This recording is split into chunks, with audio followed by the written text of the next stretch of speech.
예, 안녕하세요. 소설가 DC입니다. 예, 지난 시간에 이어서 계속할게요. 그렇게 6개월을 관망하다가 기존에 쓰던 증권사 말고 KTB 투자증권이라고 이제 거래 수수료가 좀 저렴한 증권사가 있어요. 중소형 증권사죠. 이쪽에 이제 계좌를 판 다음에 그 다음에 이제 제 주거래 은행이 이제 우리은행인데, 여기에 들어있던 목돈을 옮기기로 결심을 합니다. 그때 당시에 제가 재테크 꼬꼬마였어요. 물론 그렇다고 지금은 초고수라는 건 아니에요. 물론 시간이 좀 많이 지났으니까 그때보다 좀 낫긴 하겠죠, 지금이. 어쨌거나 이제 그 당시에 이제 재테크 초보 시절에 OTP 안 쓰고 이제 그때 당시 이제 보안카드를 썼었는데, 그럼 이제 이게 뭐가 문제냐, 이제 하루 최대 송금액이 1,000만원밖에 안 되는 거예요. 그때 이제 제가 주식을 이제 본격적으로 좀 시작하고자 이제 결심을 하고 나서 이제 그 주식 계좌에 송금하기로 결정한 금액이 4,000만원이었거든요.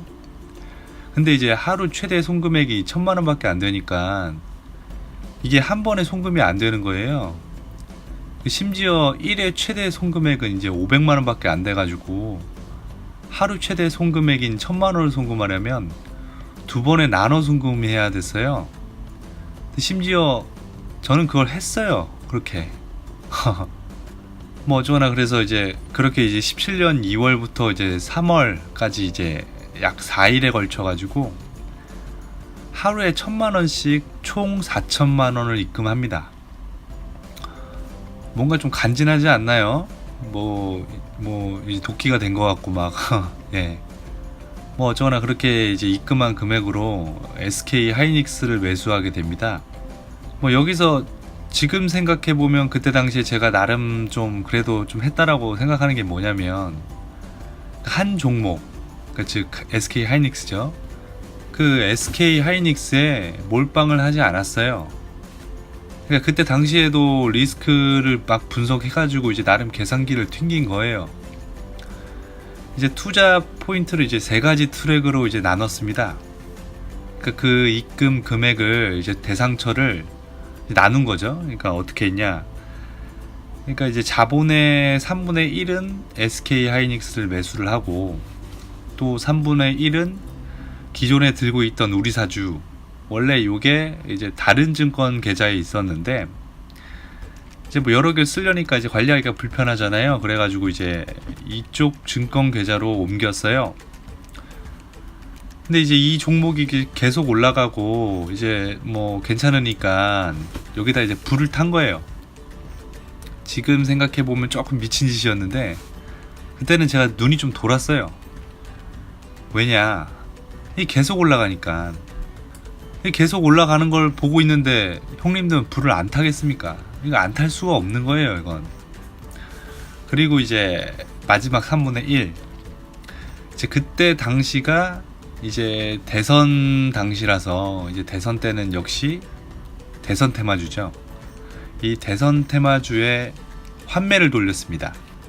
그리고 사실 이제 4천을 입금을 하고 짜잘하게 한 몇백 정도 여유 생기면 계속 넣었어요. 그러니까 이제 토탈 한 대충 한 5천 잡고 3분의 1이면 한 1,500에서 2천만원 정도잖아요. 이제 그 정도의 금액을 거래량 터지는 대선 테마주에 이제 환매, 돌려 매매한 거예요. 이게 대선 테마주도 이게 얘기하면 재밌는 얘기들이 좀 많은데 요건 다음에 좀 썰을 풀게요. 네, 어쩌거나 이제 일단 SK 하이닉스 매매에 이제 초점을 맞춰가지고 다시 썰을 좀 풀면, 제가 제일 처음에는 이제 46,900원에 26주를 샀습니다. 이게 처음이고 이제 경험도 없는 데다가 이제 쫄리니까 조금만 산 거예요. 근데 얘가 이제 계속 올라가는 거죠. 이제 그러니까 이제 제가 어떻게 했냐면은 47,150원에 130주, 47,800원에 100주, 48,800원에 38주를 매수하면서 총 294주를 들게 되죠. 뭐 지금 생각해보면 그리 큰 금액은 아니에요 사실. 근데 이제 그때는 제가 처음 시작하는 입장에서 이제 적은 돈은 아니었어요. 근데 뭐 여튼 이제 뭐 그렇게 매수를 했는데 이게 계속 올라가는 거예요. 그러니까 이제 야 됐다, 이제 내 인생은 폈다. 차는 뭘 사고 부동산도 이제 알아봐야 되겠다 막 이러면서 이제 상상의 나래를 막 펼치는 거예요. 지금 생각해보면 이 소액으로 이제 뭐 하겠다고 뭐 그런데, 근데 그때는 진짜 진지했어요. 그리고 이제 보통 우리가 소위 말하는 자본이 자본을 버는, 그러니까 내가 내 노동력을 소비하지 않아도 수입이 발생하는 상황을 내가 이게 경험하는데 요게 또 짜릿하더라고요 이제. 그러니까 지금까지는 이제 은행에 넣으면 그 쥐꼬리밖에 안 되는 은행이자 요거 받겠다고 막 그랬는데, 그나마 예전에는 3%대였는데 요즘은 1%대잖아요. 막말로 이거 진짜 누구 코에 붙입니까? 뭐 여튼 그러면서 막 좋아하고 있는데 52,000원이니까 딱 찍고 나서 이 주가가 내리는 거예요. 사실 이제 그때까지는 이제 주식을 하면서 플러스인 것만 경험해봤지 마이너스라는 걸 경험해보지 않았거든요. 생전 처음 겪어보는 걸 이제 그때 겪어보는 거예요. 와, 그러니까 이제 미치는 거죠 이제. 돈을 따기만 하다가 잃으려니까 이게 이제 진짜 돌더라고요. 그러던 중에 SK 하이닉스 제가 들고 있던 그 종목이 제 평단보다 이제 주가가 밑으로 내려와서 이제 마이너스 전환을 하게 됩니다. 제 동년배들은 잘 아실만한 게, 공감이 되실만한 게 뭐냐면, 저희 세대는 이제 직접 듣고 경험해서 정보를 이제 얻는 세대는 아니고 이제 인터넷 등의 매체로 이제 간접적으로 이제 정보를 구하는 세대거든요. 사실 이러면 문제가 뭐냐면, 이 인터넷에 널려있는 진짜와 가짜 정보가 있을 때 그걸 구별할 수 있는 능력이 없으면 이 잘못된 정보에 그대로 노출이 된다는 거예요. 그때 당시에 제가 뭘 알겠습니까? 이제 시작한 지 얼마 안 되는 초짜인데. 근데 이제 그 SK 하이닉스 종목이 이제 마이너스가 되면서 이제 뭐 불안한 거죠 이제. 그러면서 이제 네이버 금융 종목 토론방, 팍스넷 등 이제 뭐 여기저기 커뮤니티에서 SK 하이닉스 정보를 막 찾는 거예요.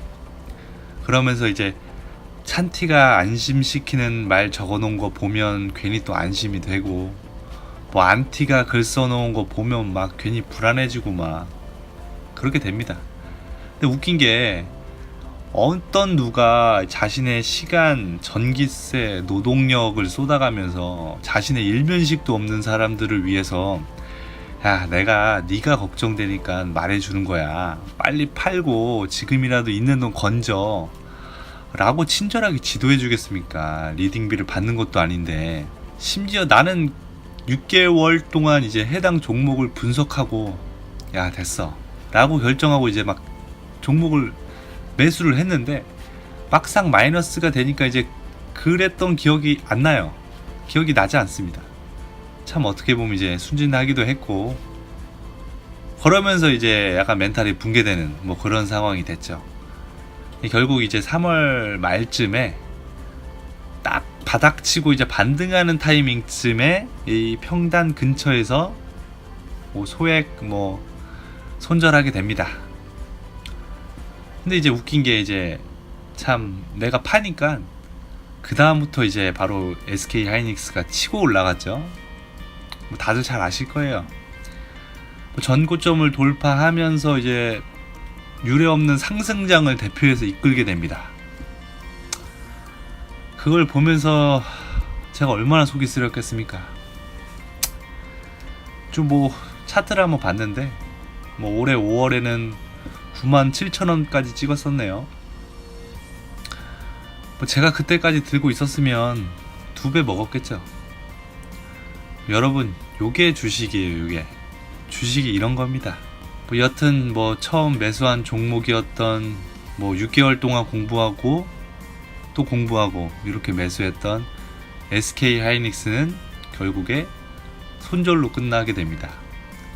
돈을 따기는커녕 뭐 멘탈 붕괴되고 뭐 손절했고 막 이렇게 했는데, 덕분에 뭐 주식, 특히 심리적인 부분을 좀 많이 배우는 계기가 됐어요. 예, 오늘은 여기까지 할게요. 뭐 얘기하다 보니까 뭐 그리 유쾌했던 경험담은 아니네요. 예. 제 채널 컨셉 말씀드렸죠? 뭐 지금까지 제가 했던 얘기들은 구라일 수도 있고 아닐 수도 있습니다. 보시는 여러분이 판단하시면 됩니다. 그냥 뭐 재미로 봐주시면 될 것 같아요. 예. 뭐 여튼간에 뭐 좋아요 및 구독 버튼 클릭 좀 부탁을 드릴게요. 좀 한 번만 부탁드리겠습니다. 지금까지 영상을 봐주셔서 감사합니다. 다음에 봬요.